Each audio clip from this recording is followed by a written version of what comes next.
আমি আমার শ্বশুরবাড়ি যখন নতুন বউ হয়ে আসলাম, তখন শ্বশুরবাড়ির সবাই আমাকে খুবই ভালোবাসতো আর সম্মান করত।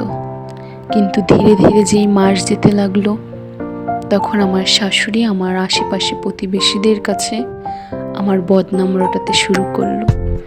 প্রতিবেশীরা এসে বলল, তুমি এত ভালো মেয়ে, তাহলে শাশুড়ির সাথে কেন এইভাবে করো? তখন আমি তাদের জিজ্ঞেস করলাম, আমি এমন কি করেছি?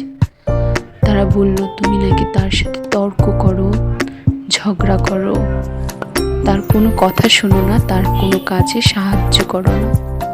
তখন আমার খুব খারাপ লেগেছিল। শাশুড়িকে জিজ্ঞেস করলাম যে আপনি আমার নামে কেন বদনাম রটাচ্ছেন? সে আমার উত্তরে বলল, এটা কোনো কথা নয় বৌমা, আমি কখনোই তোমার নামে বদনাম করি না। এটা আশেপাশের মানুষ তোমাকে উস্কাচ্ছে, আমাকে যেন পছন্দ না করো তাই। আমি আমার শাশুড়ির কথা বিশ্বাস করলাম, কিন্তু আসলে কিছুদিন পর আমি জানতে পারলাম যে এগুলো সবই সত্যি। আমি বুঝতে পারলাম শাশুড়ি কখনো মা হতে পারে না।